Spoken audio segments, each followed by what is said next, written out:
그게 뭐 위헌이에요? 그렇게 논쟁을 하면 안 된다는 거예요.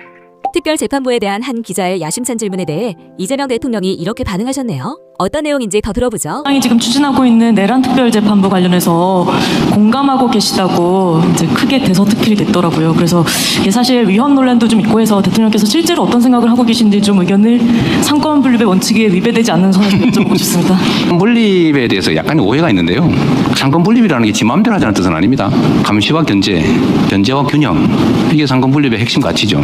사법부 독립이라고 하는 것도 사법부 마음대로 하자는 뜻은 전혀 아닙니다. 행정, 입법, 사법 뭐 가릴 것 없이 국민의 주권 의지에 종속된 거죠. 대한민국은 민주공화국이잖아요. 국민들의 주권 의지에 반하는 그런 제멋대로 입법이든 제멋대로 행정이든 제멋대로 사법이든 어떤 것도 허용되지 않습니다. 그러면 안 되죠. 저는 모든 것은 국민의 뜻에 달려있다고 생각해요. 국민의 뜻을 가장 잘 반영하는 것은 국민이 직접 선출한 선출 권력들이죠. 임명 권력은 선출 권력으로부터 2차적으로 권한을 다시 나눠받은 거예요. 대한민국에는 서열이 분명히 있습니다. 최고 권력은 국민이죠. 직접 선출 권력, 간접 선출 권력. 근데 이걸 우리가 가끔씩 망각해요. 국회는 가장 직접적으로 국민들로부터 주권을 위임받은 것입니다. 국가 시스템을 설계하는 건 입법부의 권한이죠. 사법부는 입법부가 설정한 구조 속에서 헌법과 양심에 따라서 판단하는 거예요. 사법부의 구조는 사법부가 마음대로 정하는 게 아닙니다.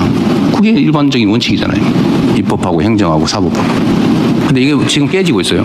대한민국은 민주공화국인데, 근데 국민들의 주권 의지가 발현되는 장치가 정치 아닙니까? 정치. 그리고 사법이라는 정치로부터 간접적으로 권한을 받은 거예요. 근데 이게 어느 날 전도됐습니다. 대한민국이 사법국가가 되고 있어요. 사법이 모든 걸 결정해요. 정치가 사법에 종속됐어요. 이거 위험한 나라가 됐습니다. 그 결정적 형태가 정치검찰이죠. 나라가 망할 뻔했잖아요. 대통령의 저 비상계엄도 사실은 결국 최종적으로는 사법 권력에 의해서 실현되거든요. 그 사법은 자제가 가장 중요하죠. 절제, 자제가 사법의 가장 큰 미덕이죠. 그런데 저는 국민의 시각에서 봐야 된다. 그리고 국민의 시각에서 또는 국민이 요구하는 제도, 시스템, 이거는 존중돼야 되는 거죠. 가장 최종적으로 강력하게 존중돼야 될 게 바로 국민의 주권 의지다. 국민의 뜻이 정말로 중요하다고 생각합니다. 위헌 얘기하던데 그게 뭐 위헌이에요?